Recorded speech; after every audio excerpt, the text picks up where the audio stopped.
Oh, welcome. I'm here with my Shima, with my Apache auntie, mama, bestie, teacher, mentor, all the bits and pieces, Maria Yraceburu. And today we're talking about something that never gets talked about. All the invisible stuff. And we were just starting to talk about it, and I was like, "Oh my gosh, I need to turn on the recorder.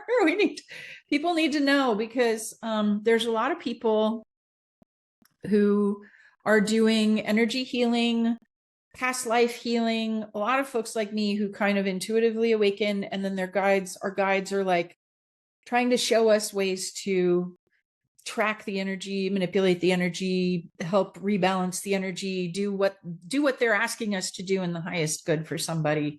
And that's super groovy. And what I'm learning with you now, through Yodoshido, is to actually track these layers, because your family has been tracking and mapping these layers for centuries, probably, like actually tracking what's what. And so I was hoping that you could just like give us the primer on Yodoshido, and knowing that you're actually you're going to be training a small group over the next year, myself included, some other of your advanced students, and there may be a possibility of somebody listening, if they really are called, they could reach out to me or you and like check in to see if there might be a spot, because this is the kind of legitimate, indigenously sourced, very clear, precise, efficient system for energy tracking and healing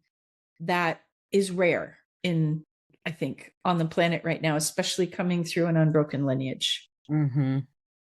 Yeah.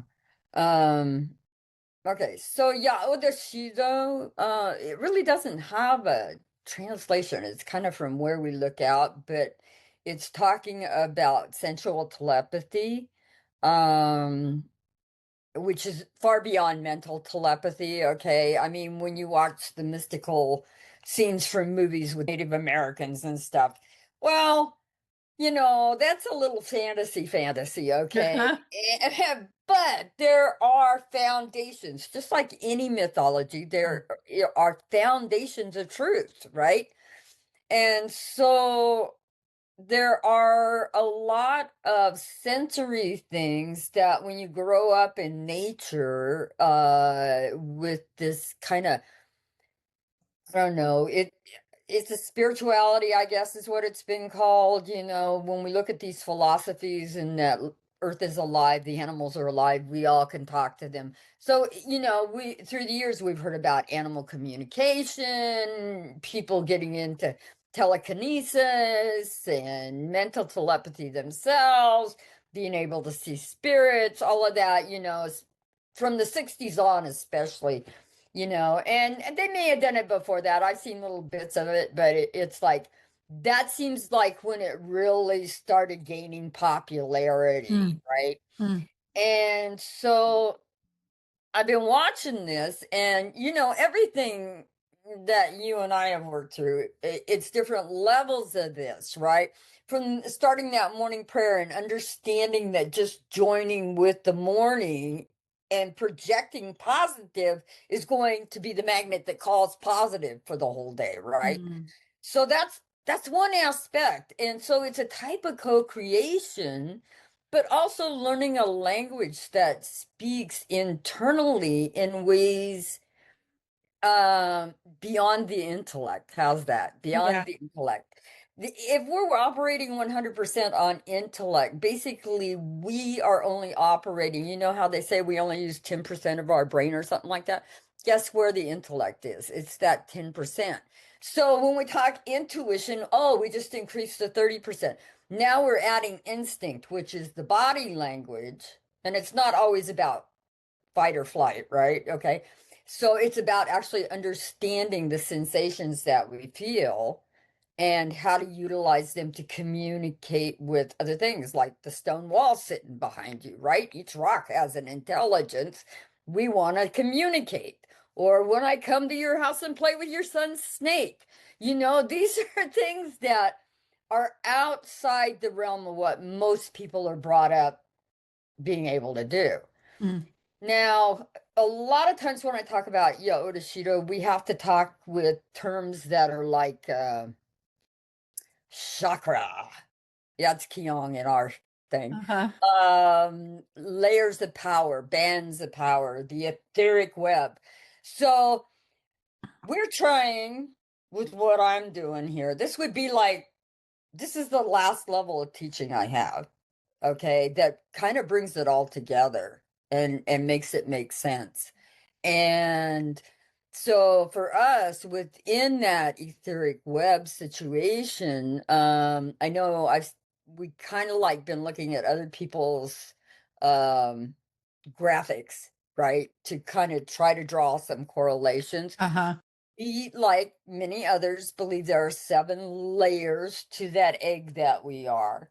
And each one of those circles then actually has certain information in it, but it also is associated with a certain type of extrasensory perception, Uh-huh. So can I right? show them the picture Sure. of the atmospheric bodies? Yeah, if you got it. I'm thinking, here we go. Yeah, there it is. Okay. And so some of the things that we're going to be learning in the Shido is we're going to be developing the telepathy that works best with each layer. We're going to be working with the fact that there are portals between the layers so that if we aim our focused intention consciousness to a certain part and we're using this specific type of telepathy to enter that field, then what we're finding are these portals that then allow me to work in 2 layers, 4 layers, 3 layers at the same time to facilitate the becoming whole, what we call KE, which is putting right. So and accessing knowledge from the past and the future, because we also believe within that egg we carry all the records of time that deal with this planet. Hmm. So these are the different layers. Grandpa taught me that there are a total of 8 layers if you accept that tiny band that holds it all together. That's Earth life, okay? The outside, like, shell is the thinnest and is the one that holds the rest of them together with gravity, Hmm. okay? So he taught me there's 8 levels, there's 8 different sensory perceptions, and each one of them then carries 8 senses. We have a total of 64 senses within our body that we can tap into and utilize to retrieve information, to see things, and to experience realities, past, present, and future. Oh, is So, that all? huh? Oh, is that all? Is that all? Well, it's kind of hard to come up with some words I sometimes know, to dude. make it make sense. What I love about this is you're mapping the woo. Like what people Yeah. talk about being, well, that's kind of woo woo. Like oh, I feel it, but what am I feeling? Like I have these feelings and there's an assumption of like, well, that's my intuition, or that's just, we have these general tags for it. Oh, my intuition says this, my body says that, my Yeah. gut says that. But what this is, and I'm very excited about learning this with you, is like, okay, yeah, but there's 8 different levels of that feeling. Which one of the Yeah. 8 levels are you at? And, Right.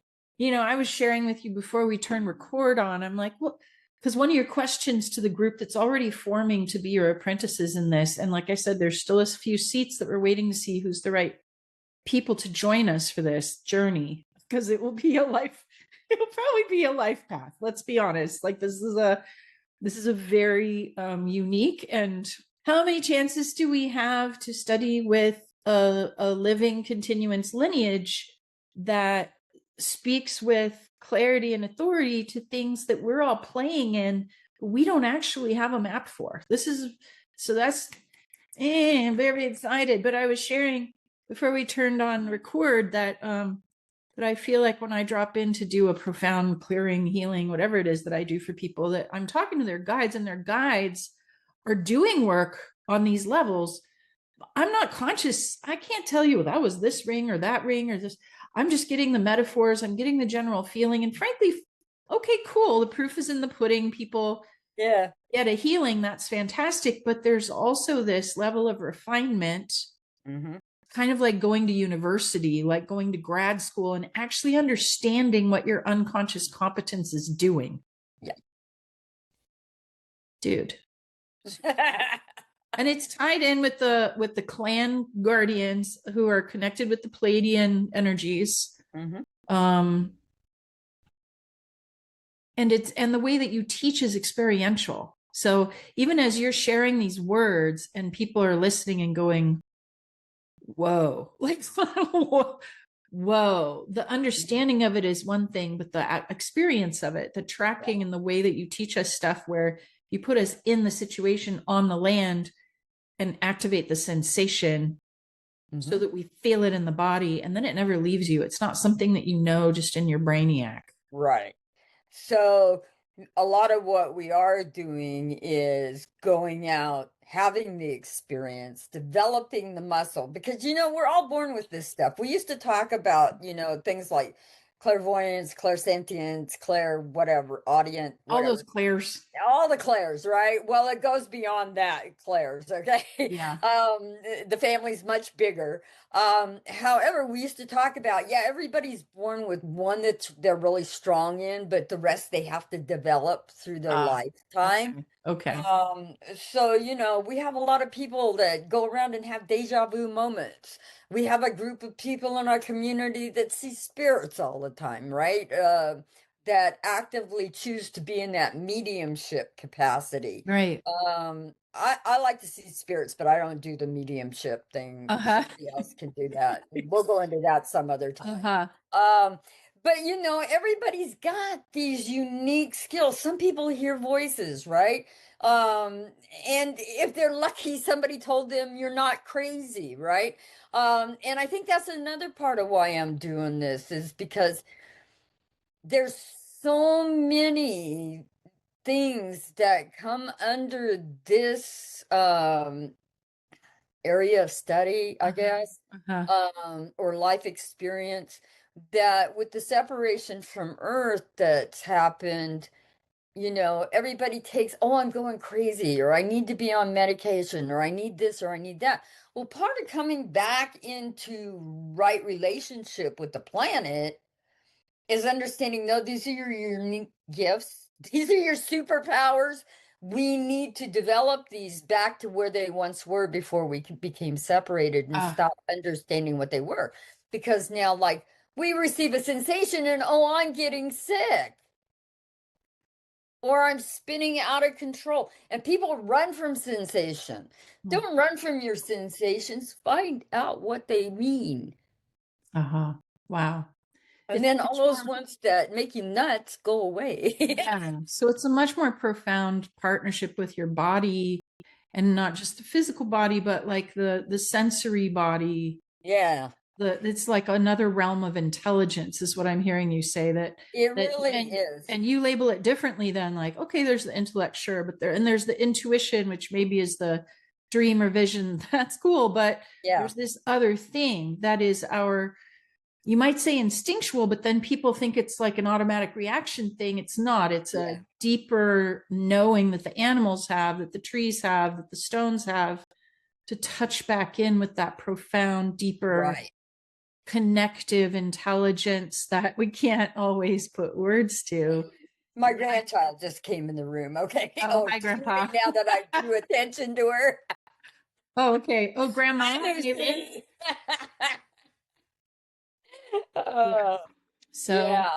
Yeah,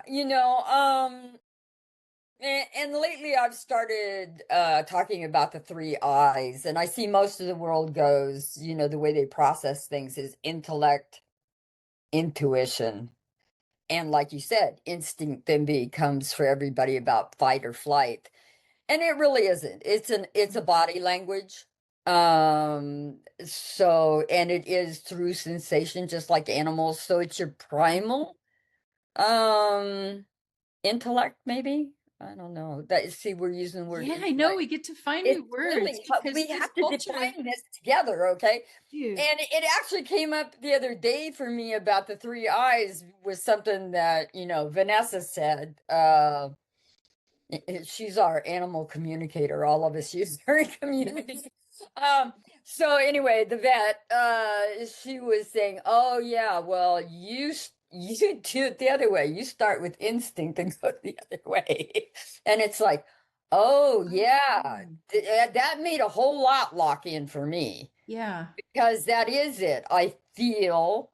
And even like when I'm making decisions, so like we're doing things in our community that take decision making, right? And Mhm. so first I ask my body, I pay attention to my body. How does even talking about this make me feel? Wow. Then it goes into intuition, which is kind of like my child, my guides. That's the realm that I would be working with that it's still kind of mental, but it's Yeah. otherworldly. How's Yeah. that? Yeah. And then my intellect kind of puts it Mm. all together to make the decision, right? So it's more like it's the map reader or the map maker. The intellect puts the puzzle together, while these other two things are what I'm actually receiving as feedback as to whether I should make that decision or not. This is so rad. Okay, so there's another layer that I'm like seeing in my imagination that happens Yeah. even before what you just described that you have that I've witnessed in you, which is where you feel as the land. Mm-hmm. You feel it as the land. Does that show up in your body, or is that even something even more? It's the instinctual. It's in my body. And I am gonna say it's kind of like instinct is always in the moment. Okay. Yeah, It's yeah, not past or future. It's yeah. what's happening right now, Okay, right? okay. So like when we've gone out hiking and different things, and all of a sudden I'll stop and say we have to make offering or whatever for the snake or Totally. do whatever. That's actually a sensation. And part of what Odashiro does, it also speaks to those Kyong vortexes and how they feel, what kind of energies they pick up on. The fact that in our feet, we have sensors and in our hands. Mm. A lot of times I'll tell people, clap your hands together and rub them. And then you go out on our land here and you find your spot through the sensation of your hands. And it's like when you find that spot through the feeling and not the intellect, you can sit on that place for hours and never get tired. Wow. Because that's where mom says, "This is your place. I'm ready to hold you I here." got a spot for you. Yeah. So it teaches us how to accept these energies from the planet. It teaches us part of what we're going to be doing is like protocols with ritual to actually take care of the spiritual health of the planet and the different areas that we live in or that we go to, like on pilgrimage. Yeah, So, caring for the earth as we care for ourselves. It's like same, same, yeah, same. yeah, And I just shared the image of yeah, the kyong to give people an idea. And if you're listening to this on audio only, just look in the show notes. We'll have links to these images. yeah, But like, as you can see, this is a different map than the seven chakra system that we've kind of in Western, whatever the US have kind of embraced the seven chakras of the Vedic system. yeah, This is a similar map, but this one goes even deeper into the 13 kyong, the yeah, energy centers, because of course we have these energy centers and yeah, they are mapped differently. So yeah. um there's So so we got lots of graphics to confuse we the got, whole thing. well, it doesn't for me. I'm so visual, Shima. Like I'm so I visual know, that me too. I It's have to like, like look at a thing, and because that honestly, it brings me into my understanding in my body. Like when I see yeah, the visual, I'm like, okay, that's a map of the territory. And having a map of the territory is like so helpful for me to yeah, land the information and to keep learning and have somewhere for it to land. So I really appreciate that you studied to be a graphic designer in college and then design a poster for the Dalai Lama so that you could be hit like so you've had so many different lifetimes. Oh my God. Yeah. So yeah, Bushido, like The fact that, all of us had at least 6,400 in the fourth world. Now we're in the fifth world. So, if you figure it out, 7 worlds, that's a lot of lifetimes. That's a lot of lifetimes, dude. Anything else you want to say about Bushido in terms of your intention for this is the only time you're teaching this material because it's the final. This is the final. It's the final act. I'm getting my intention. One is to pass on to people the final part of the equation and help them develop that while, I'm going to be 72. And while I bring it up a lot, but I don't really live it a lot. Yeah, no, you don't have to. I'm a pretty healthy person, running horses, doing ranch life and everything else. But the whole point about getting older and being able to live to be one of those centenarians or whatever they call them. Yeah. Those centenarians live over 100, right? Really, really old person. Be there, be healthy, be happy is to, one, always keep learning. Always be diving into it. Be excited by the adventure of learning more about who we are and how we operate. To developing a system of positivity that keeps us always walking forward, even when we're having challenges. Life's supposed to, Grandpa used to tell me, life's supposed to be challenging, but it's not supposed to be stressful. Okay. So a lot of learning about this and learning to trust our abilities to read energies. Okay. This takes it into the totality. We're utilizing all our senses to do that, not just thinking things through. And guess what? The whole of emptiness goes away. Let's have some of that. The whole of emptiness. I'm excited when you say that about what Grandpa Ten Bear said about life's supposed to be challenging. It's not supposed to be stressful. Yeah. I mean, I recognize more and more how much stress I hold in my body and in my field. Yeah. Even doing all my practices and doing but it's still just like this world is vibrating on a frequency of stress right now. And the humans at least. And to have understandings and abilities to utilize those sensations to kind of tease apart my sensations and go, this one is the stress one. This one over here is a message.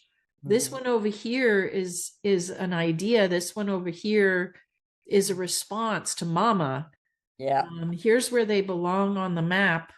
Here's where I can call in my help from my spirit team and from my earthly team to transmute this energy. Like I get very excited because I think that we who are channels across all these layers, what naturally we're meant to be, it's our birthright, as you say, but those of us who are actually developing that as a practice, I really want us to not be stressed because I think we can do really, really good things for all that is if we're not caught in this spin of stress. And what I'm hearing is learning to navigate these things and to honor these sensations as intelligence. Not only helps us de-stress for ourselves, but it also brings that frequency back onto the planet of humans listening deeply again.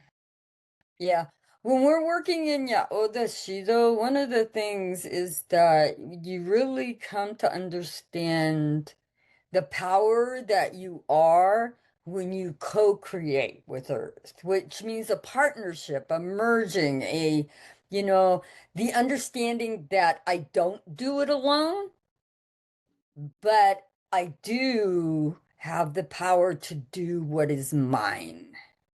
Powerful. Yeah. Yeah, That's that's it. it. Well, that's it then. That's it. I Ta-da. think that's it. Ta-da! So, So here's the challenge to people before you turn off the thing. yeah. Can you allow yourself to say, I don't know fucking nothing? Show me what I need to know. Because that's where it starts. Show me what I need to know. Show Tell me me what what I I need to need to know. know. To be able to say that to the universe and stay open. And be able to receive what they want you to know. Yeah. Then ask the question, show me what my first step is. And then take it, the follow through. Uh-huh. That's where it starts. Because a lot of people will think, okay, oh yeah, I know all this stuff. Oh, I've been No, doing this for years. let me tell you, you come in here telling me that you know all this stuff. You're going to be the first one in the paddy wagon to the white cell. Okay. This is, you got to be willing to go there. Yeah. Yeah. I've learned with you, there's always humility and there's always humor. Mm-hmm. And Yes, it's fun. some of I them, think it's fun anyway. I move in a lot of circles and so do you, but I'm seeing a lot of women like myself who are modern white women, whatever, without real ancestry lineage passing on thing. Yeah. And we wake up intuitively to our supernatural stuff. And then we make ourselves real important real fast. And then we declare that we've got the truth. And then we anchor a community where we're the guru. And then we decide that we've got the answers. And then we teach and teach and teach and teach and teach. And then we don't hire a mentor. We don't join a program. We don't look for a mentor who challenges us and scares us with stuff that we don't know. And we get stuck, And so that's from my own personal ass whooping experience of life. I just want to say, come and play. Even if you think you are a master healer, blah, blah, blah, blah, blah, you've got it all figured out and you've studied all the things. There's always something more. And from you, I've learned, even when you've studied literally all the things, there's the simple act of waking up in the morning and stepping outside and saying, thank you for another good day in my life. What would you have me know today? Yeah, it's a lifestyle. And you also know how many times I actually say, I don't know. Let's find out. Let's check that one out. Yeah. So, and that's the beauty of one, I'm not a know-it-all. I'm forever a student of life and evolution, and I followed the map my ancestors left me, and everything works. And it works. And you share it really openly, including with us. And I'm grateful that you've got your own sense of humor with all of our modern arrogance because we were trained to be know-it-alls. And when we come in as know-it-alls, you're like, oh, that's so cute. It's cute. It's cute. And then y'all get mad at me when I laugh when you actually have the light turn on. Oh, I'm so grateful. I'm so grateful. Fun. Yeah. And you know what? That's important. That's why you and I have been together 25, 30 years, okay? Because even when we're having those challenges, we're having fun figuring it out. We are, and we're swearing. Oh, yeah, a lot. A lot. Very sacred words. We're playing and we're making fun, and it's all part of the process. So, well, thanks for sharing about this, Shima. So, if you're listening to this and you're like, all your cells are on fire and you're having sensations of the tingling and the knowing and the strong feels, then it's possible that you might be one of the people who's supposed to be with us in this. So just reach out to me. I connect you to Maria, or reach out to Maria, and we'll figure it out. We'll figure it out with our brains. No, you can't. I won't. We'll sit down with pencils and protractors and figure it all out. Uh, All right. okay, darling. Love you. I love you too. Talk to you later. Okay.